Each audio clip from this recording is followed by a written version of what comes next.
කොහොමද? අද මං අරගෙන ආවේ ඉක්මනට හදාගන්න පුළුවන් රෙසිපීස් ටිකක් තේ මේසෙට වගේ තියන්න 3-4 දෙනෙකුට වගේ ඇති වෙන්න තමා අද හදාගෙන තියෙන්නේ. මෙන්න මේ වගේ චිකන් පිට්සා එකක් හදාගත්තා. මේක සාමාන්‍යයෙන් මීඩියම් සයිස් එකක් වගේ. ඊළඟට සෑන්ඩ්විචස් හදාගත්තා. ෆිලිං එකට දාලා තියෙන්නේ ක්‍රීමි ප්‍රෝන් ෆිලිං එකක් ඉස්සෝලි. ඊළඟට මං පේස්ට්‍රීස් වලින් උත් කෑමක් හදාගත්තා. වොලොවොන් කියලා. නම කිව්වා හරියද දන්නේ නැහැ. මේකත් හරිම රසයි. ඒකේ ෆිලිං එකත් ඉස්සෝලින් තමා හදාගෙන තියෙන්නේ. හරි අපි බලමු මේ ටික කොහොමද හදාගත්තේ කියලා. මුලින්ම එහෙනම් පිට්සා එක හදාගත්ත විදිය බලමු.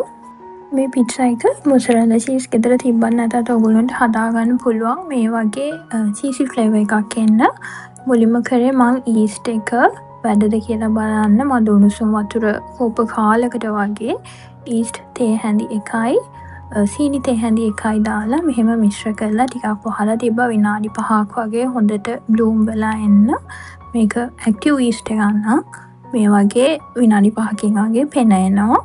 ඒක ආවට පස්සේ මම පිටි අරන් තිනවා ග්‍රෑම් 200ක් අද. ඒකට ලුණු තේ හැඳි භාගයකට වඩා චුට්ටක් වැඩියෙන් සීනි තේ හැඳි දෙකක් පොල් තෙල් මේස හැඳි එකකුත් දාගෙන හොඳට මිශ්‍ර කරගෙන තමයි මේ ඊස්ට් එක අපි දාගන්නේ. ගත්ත ප්‍රමාණවල මම ඩිස්ක්‍රිප්ෂන් බොක්ස් එකේ දානවා. ඔයගොල්ලන්ට මතක තියාගන්න ඕමනාවක් නැහැ. හදන වෙලාවට ඩිස්ක්‍රිප්ෂන් බොක්ස් එකෙන් බලලා හදන්න තියෙන්නේ. කවුරු හරි රෙසිපීස් ෆලෝ කරනවා නම් මේ වගේ හොඳට මේ ටික අනා ගන්න ඕනේ. වතුර චුටි චුටි දාගෙන අනා ගන්න හැමතිස්සෙම. මොකද වතුර එකපාර දැම්මොත් වැඩි වෙන්න පුළුවන්. මද උණුසුම් වතුර කෝප කාලක් වගේ තමා සාමාන්‍යයෙන් යන්නේ. ඔයගොල්ලෝ පාවිච්චි කරන පිටි එකේ වර්ගෙත් එක්ක වතුර අඩු වැඩි වෙන්න පුළුවන්. මේක හොඳට අනා ගත්තාම විනාඩි 10ක් 15ක් වගේ ඩෝ එක ගොඩක් සොෆ්ට් වෙනවා. ඊළඟට මේක අපි පිපෙන්න තියන්න ඕනේ. ප්‍රමාණය දෙගුණ වෙනකන් තෙල් ටිකක් ගාලා ලංචි එකකින් හරි වහලා තියාගන්න. නැත්නම් උඩ පොඩ වේලෙන්න බලනවා. ඒක පිපෙන්න අපි හදාගමු. දාගන්න ෆිල් ටොපින් එක මං චිකන් අද පාවිච්චි කරන්නේ මුලදී කිව්වා. ඔයගොල්ලන්ට මේ වෙනකොට පුළුවන් ඕනනම් ඉස්සෝ සොසේජ් කැමති දෙයක් ලේසි ඔයගොල්ලෝ ගෙදර තියෙන දේක් පාවිච්චි කරන්න. චිකන් එක පොඩ සීසන් වෙන්න තියලා තිබ්බේ. ලුණු ගම්මිරි සෝයා සෝස් ටිකක් දාලා වෙන මොකුත් දැම්මේ නැහැ. ඒක තෙල් වලට දාලා ඊළඟට හොඳට බැදෙන්න දෙනවා. බැදුනට පස්සේ තලාගත්ත ගුරු සුදු ලුණු දැම්මා. ඊළඟට මං ආපහු දැම්මේ මාළු මිරිසුයි බීලුණුයි විතරයි. ඊළඟට ඔයගොල්ලෝ රස අනුව මිරිස් කහ ලුණු ඔයිස්ටර් සෝස් ටිකක් කැමති නම් තක්කාලි සෝස් ටිකකුත් දාන්න. මං අද තක්කාලි සෝස් දැම්මේ නැහැ.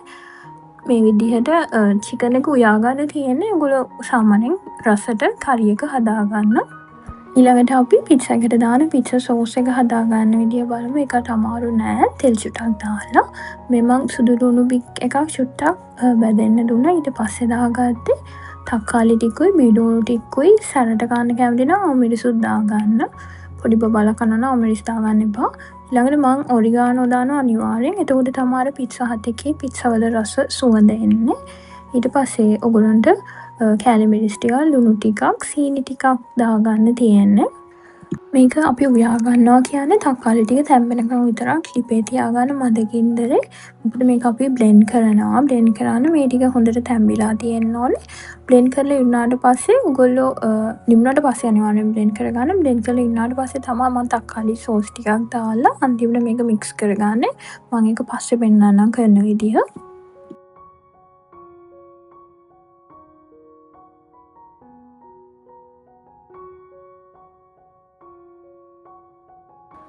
හැන්දෙන් පොඩි කරද්දී මේ වගේ තක්කාලි ටික තැම්බිලා කියලා ඔයගොල්ලන්ට තේරෙනවා. ඒතකොට ලිප ඔෆ් කරගෙන නිමුණාට පස්සේ බ්ලෙන්ඩ් කරගන්න තියෙන්නේ. ඊට පස්සේ අපි බලමු ඔයගොල්ලෝ ගෙදර මොසරෙල්ලා චීස් නැත්නම් වයිට් සෝස් එකක් ඉක්මනට හදාගන්න විදිය. පෑන් එකක් ලිපේ තියලා ඒකට සම ප්‍රමාණවල වලින් දාගන්න ඕනේ ඇස්ට්‍රයි පාන් පිටිය. මං ඇස්ට්‍රා මේස හැඳි භාගයකුයි පාන් පිටි මේස හැඳි භාගයකුයි දාලා විනාඩියක් වගේ ඒ ටික බැදෙන්න දීලා තමයි කිරි කෝප්ප භාගයකට චුට්ටක් වැඩියෙන් දාගත්තේ. ඊට පස්සේ කිරි ටික දැම්මහම මේක හොඳට ඝනකම වෙනවා. ඊට පස්සේ ලුණු දාලා රස බලලා ලිප ඔෆ් කරගන්න තියෙන්නේ. එතකොට ඒකත් රෙඩි. මේක අපි කිරි දාන හින්දා ගොඩක් කිරි රස තියෙන වයිට් සෝස් එකක්. මේක තමයි ලේසිම විදිය වයිට් සෝස් එකක් හදාගන්න. කැමති නම් ඔයගොල්ලන්ට මේක පෙරලා ගන්න පුළුවන්. මම නම් ගෙදර කන්න හින්දා පෙරුවේ නැහැ. මං වැඩ ටික ඉවර වෙද්දි මේ වගේ පිට්සා ඩෝ එක ප්‍රමාණය දෙගුණ වෙලා තිබ්බා. පැයක් වගේ ඇතුළත. ඊට පස්සේ මේක අපි ඊළඟට පෑන් එකට දාගන්න තියෙන්නේ. මේ සාමාන්‍ය පිට්සා දාන පෑන් එකක් අඟල් 9ක් වගේ විශ්කම්බේ තියෙන තෙල් ටිකක් ගාලා අපි ඊළඟ ඩෝ එක මේකෙම තියලා තුනී කරගමු. ඔයගොල්ලන්ට මේ වගේ පිට්සා දාගන්න ට්‍රේ එකක් නැත්නම් කේක් හදන රවුම් තැටියක උනත් දාගන්න පුළුවන්. රවුම් හරි 4 හරි කැමති එකක. මේ වගේ එකක්ම වෙන්න ඕනේ නැහැ. ඔයගොල්ලෝ හැබැයි ගන්න ට්‍රේ එක අඟල් 9, 10, 11 ඒ සයිස් වලින් එකක් ගන්න. මොකද පොඩි එකකට දැම්මොත් මේ පිට්සා එකේ අපි ගත්ත පිටි ප්‍රමාණය ඒකට වැඩි වෙලා මැදාමු වෙන්න පුළුවන්. ඔයගොල්ලෝ පොඩි ට්‍රේ එකකට යනවා නම් අනිවාර්යයෙන්ම මේ ගත්ත ප්‍රමාණවල භාගයක් කරලා මැනගෙන ගන්න. මම මේ හදාගත්ත සෝස් එකට දැන් තමයි තක්කාලි සෝස් දාලා මිශ්‍ර කරලා උඩින් ගාගත්තේ. ඒක ගාගෙන අපි හදාගත්ත ටොපින්ග්ස් ටික දාගමු. චිකන් ෆිලින් එකනේ අපි අද හදාගත්තේ. ඔයගොල්ලෝ කැමති නම් සොසේජ් ඉස්සෝ කැමති දෙයක් දාගන්න මේකට උඩින්. චිකන් ගොඩාක් දාන්න යන්න දෙපා. ඒකට අපිට කපා ගන්න එහෙම අමාරුයි. ඒකින්ද ඇති ප්‍රමාණයට බලලා දාගන්න. ඊළඟට මම මේකට බඩේරිඟු ඇට ටිකක් දාගත්තා. ගෙදර තිබ්බ හින්දා තඹපු බඩේරිඟු ඇට. ඒක ඔප්ෂනල්. ඔයගොල්ලන්ට කැමති නම් දාගන්න. අන්තිමට වයිට් සෝස් එක දාගෙන බේක් කරන්න තියෙන්නේ. මේක දැම්ම බේක් කරන්නේ නැහැ. අපි තව විනාඩි 20ක් 30ක් විතර මෙහෙමම තියලා තමයි බේක් කරගන්නේ. එතකොට මේක තව චුට්ටක් පිපිලා රසට තියෙනවා. තින් ක්‍රස්ට් පිට්සා එකක් නම් ඔයගොල්ලන්ට ඕනේ. ඔයගොල්ලෝ ට්‍රේ එක අර සිදුරු තියෙන එකක් ගන්න. අපි ඒකත් වෙන වීඩියෝ එකකින් බලමු හදන විදිය. අද මේ පෑන් එකේ හදන විදිය බලමු. ප්‍රීහීටර් oven එකේ බේක් කරගන්න. සෙල්සියස් අංශක 180 විනාඩි 20ක් 25ක් වගේ මේ ටයිම් එක ටෙම්පරේචර් වෙනස් වෙන්න පුළුවන් oven බ්‍රෑන්ඩ් එකත් එක්ක කේක් හදන ටෙම්පරේචර් එකට වඩා ටිකක් වැඩිපුර දාලා තියාගන්න.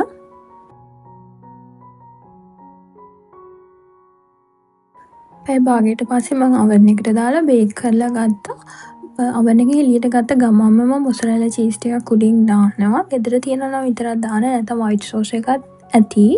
ඒ පිට්සා එකේ රස්නෙට තමයි මේ මොසරෙලා චීස් ටික අන්තිමට මේ වගේ හොඳට මෙල්ට් වෙලා තියෙන්නේ. හරි ඒක ඉවරයි. අපි දැන් බලමු මේ පේස්ට්‍රි එක හදාගන්නේ කොහොමද කියලා. වොල්ෆෝන් මේකේ නම මම දන්නේ නැහැ. නම කියනවා හරිද කියලා. මේකත් හරිම රසයි. මම මේක හැදුවේ මම කලින් වීඩියෝ එකේ පේස්ට්‍රි ෂීට්ස් හදන විදිය රෙසිපි එක දාලා තිබ්බා. ඒකේ බලපු කෙනෙක් නම් දන්නවා මම ෂීට්ස් 5ක් වගේ ෆ්‍රීස් කරගත්තා. ඒ පහෙන් තමයි මේ පේස්ට්‍රීස් 5 හදාගත්තේ. මුලින්ම ෆිලිං එක හදන විදිය බලමු. තෙල් පෑන් එකක් තියලා තෙල් ටිකයි බටර් චුට්ටකුයි දැම්මා. මේ දැම්මේ සාමාන්‍ය ප්‍රමාණයේ බීලුණු ගෙඩිය චූටියට කපලා ඒකට ඊළඟට මම දාගත්ත තලාගත්ත සුදු ලුණු තේ හැඳි එකක් වගේ. සුදු ලුණු එකේ සුවඳ එනකම් ටිකක් ෆ්‍රයි කරගෙන ඊළඟට ඉස්සු දා ගන්නවා. සීසන් කරලා තිබ්බ ඉස්සු ටික ලුණු ගම්මිරිස් විතරක් දාලා ග්‍රෑම් 100ක වගේ ඉස්සු ටිකක් දාගත්තේ මම. මේ ටික හොඳට ෆ්‍රයි වීගෙන එද්දි මේකට මම දාගන්නවා පාන් පිටි වලින් මේස හැඳි එකක්. පාන් පිටි තෙලේ පොඩ්ඩක් ෆ්‍රයි කරගෙන ඊළඟට මේකට කිරි දාගන්නවා. මම ෆ්‍රෙෂ් මිල්ක් නෙවෙයි කිරි පිටි මේස හැඳි දෙකකින් දිය කරගත්ත කිරි කෝප්පයක් තමයි අද දාගන්නේ. ෆ්‍රෙෂ් මිල්ක් තියනවා නම් ඒක දාගන්න. ලුණු ගම්මිරිස් දාගන්න රස අනුව. මේක ටිකක් රස මේ සැරට කාන්න කැමති නම් මේකට දාගන්න පුළුවන් මාළු මිරිස් හරි අම්මිරිස් චුට්ටක් හරි ඔයගොල්ලෝ කැමති විදියට දාගන්න. මම අර ඉස්සු වලින් එන පැණි රස ගතියට චුට්ටක් ආසි හින්දා ගම්මිරිස් විතරයි අද දාගත්තේ. හරි මේ ෆිලිං එක හදලා ඉන්නාට පස්සේ මම ෆ්‍රිජ් එකෙන් පැයක් විතර එළියට තියලා ගත්ත ෂීට්ස් 5 මේ තියෙන්නේ පේස්ට්‍රි ෂීට්ස් 5. කලින් වීඩියෝ එකේ අපි මේක ෆ්‍රීස් කරගත්ත හැටි පෙන්නුවා. ඒක ෂීට්ස් හදන රෙසිපි එක ඕන නම් මම ඩිස්ක්‍රිප්ෂන් බොක්ස් එකේ දාන්නම්. ලින්ක් එක ඔයගොල්ලෝ බලන්න අවශ්‍ය කෙනෙක් ඉන්නවා නම්. ඊළඟට මේ පේස්ට්‍රි ෂීට්ස් මම දෙකට මැදින් කපා ගන්න යන්නේ. ඊට පස්සේ කරන විදිය ඔයගොල්ලෝ වීඩියෝ එකෙන් බලන්න. එතකොට ඔයගොල්ලන්ට තේරෙයි.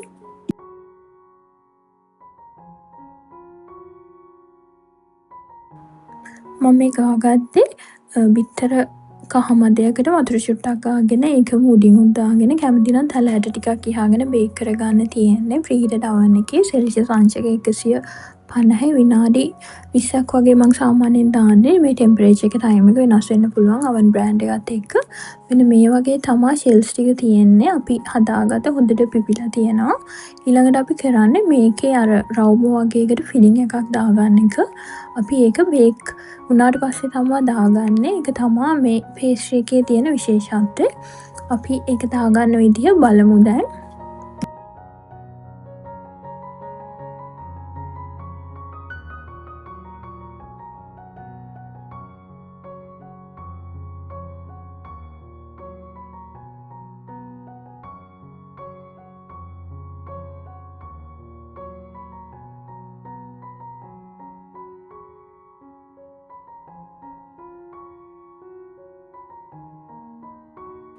මේ විදිහට තමයි අපි අර ඉස්සු වලින් හදාගත්ත ක්‍රීමි ප්‍රෝන් ෆිලිං එක දාගත්තේ.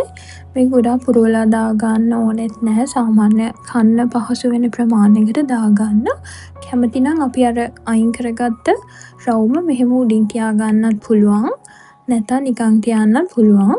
මම මේකට චුට්ටක් ලුණු කොළ ටිකක් උඩින් එහා ගත්ත කොළ පාට වෙන්න. ඔයගොල්ලෝ කැමති විදිහට මේක සරස ගන්න තියෙන්නේ අන්තිමට. ඒ විදිහට මං අනිත් හතරත් හදාගන්නවා. ඔයගොල්ලෝ මේක දැකලත් ඇති සමහර විට ඔය පේස්ට්‍රි shops වල සමහර කැෆේ වල වගේ තියෙනවා.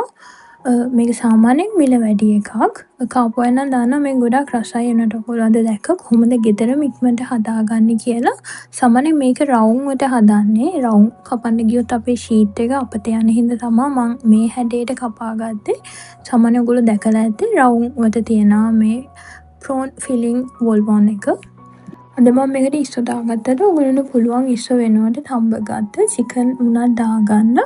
චිකන් වලින් පිට්සා එක හදපු ඉන්න තමයි මේකට මම ඉස්සු පාවිච්චි කරේ. ඔයගොල්ලන්ට ගෙදර තියෙන පහසු දෙයක් දාගන්න.